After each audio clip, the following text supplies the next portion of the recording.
अखिलेश यादव ने अपने ही पूर्व विधायक का काट दिया टिकट, नए पीडीए समाज के प्रत्याशी को सौंपी जिम्मेदारी, सपा के इस ब्राह्मण नेता की राजनीति पे लगेगा अल्प विराम। दोस्तों, कभी कभी राजनीति में एक फैसला पूरी क्षेत्र की राजनीति और दिशा बदल देता है। लम्बुआ विधानसभा से जुड़ा ऐसा ही एक मामला इस समय चर्चा में है, जहां समाजवादी पार्टी ने एक नया दांव खेलते हुए संतोष पांडे, जो कि समाजवादी पार्टी के पूर्व विधायक हैं, उनकी जगह पर जितेंद्र वर्मा पर भरोसा जता दिया है। वहीं समाजवादी पार्टी ने एक अहम फैसला ले लिया है, जिसके तहत संतोष पांडे की राजनीति में अल्प विराम लग सकता है, तो वहीं पीडीए समाज का एक नया नेता उभर कर आ सकता है। आखिरकार क्यों संतोष पांडे की टिकट के कटने की चर्चा है और क्यों जितेंद्र वर्मा पर अखिलेश यादव भरोसा जता रहे हैं, इसके पीछे की सारी सच्चाई हम आपको विस्तार से बताते हैं। उससे पहले हाल में ही एक घटना के बारे में चर्चा कर लेते हैं। हाल में ही लम्बुआ में सपा नेता सुनील यादव की हत्या हुई थी, जिसने पूरे जनपद को झकझोर दिया था। इस मामले में स्थानीय नेता संतोष पांडे पर गंभीर आरोप लगे थे। यह मामला अदालत और पुलिस स्तर पर जांच में है, लेकिन इस समय समाजवादी पार्टी ने बेहद संवेदनशीलता दिखाई और खुद अखिलेश यादव ने इस मामले की जांच की।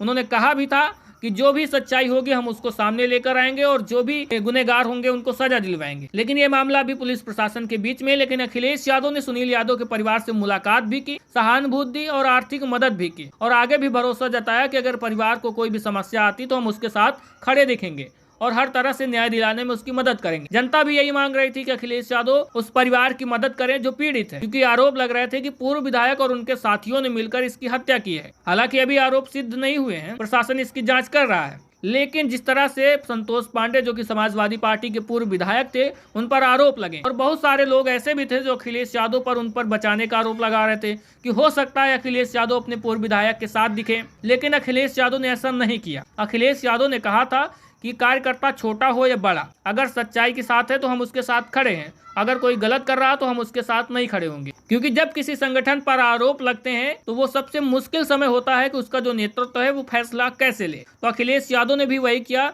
जो एक जिम्मेदार नेता करते। जनता की मांग थी कि वो अपने पीड़ित परिवार के साथ खड़े रहें, तो ऐसे में अखिलेश यादव भी उस पीड़ित परिवार के साथ खड़े थे। लम्बुआ सीट से संतोष पांडे पर गंभीर विवाद उभरने के बाद पार्टी ने बिना किसी शोर शराबे के उनको साइडलाइन कर दिया और जितेंद्र वर्मा को आगे लाने की तैयारी कर दी। यानी सांप भी मर जाए और लाठी न टूटे, ऐसा कुछ काम किया गया। और ये फैसला दिखाता है कि समाजवादी पार्टी किसी व्यक्ति विशेष के लिए नहीं, बल्कि जनता की भावनाओं और पार्टी की साख के लिए खड़ी है। तो ऐसे में सवाल ये उठता है कि संतोष पांडे की जगह में अगर जितेंद्र वर्मा आते हैं तो वो क्या कर सकते हैं समाजवादी पार्टी के लिए। आपको बता देते हैं पिछले रिजल्ट।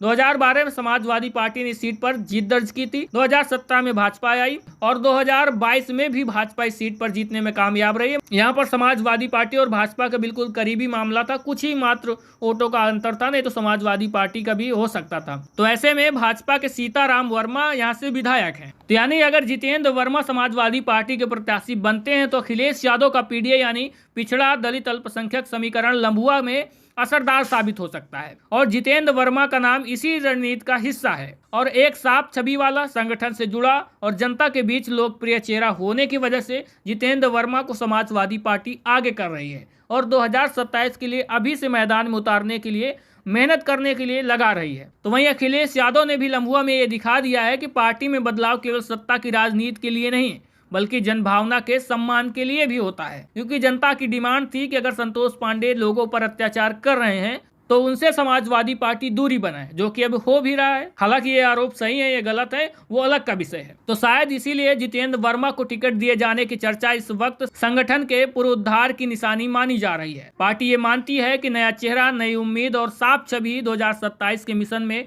कुंजी होगी। तो शायद इसीलिए समाजवादी पार्टी संतोष पांडे के विवादों से दूरी बनाकर और सुनील यादव के परिवार के साथ खड़े होकर और पीडीए समाज से आने वाले तो जितेंद्र वर्मा को अगला प्रत्याशी बनाने की तैयारी कर रही है। तो दोस्तों, आपको क्या लगता है 2027 में इस रणनीति के साथ समाजवादी पार्टी लम्बुआ विधानसभा में क्या कुछ कर सकती है? कमेंट बॉक्स में बताइएगा। और वीडियो में दी गई जानकारी अच्छी लगी है तो लाइक शेयर करके चैनल को भी सब्सक्राइब और फॉलो जरूर कर लीजिएगा।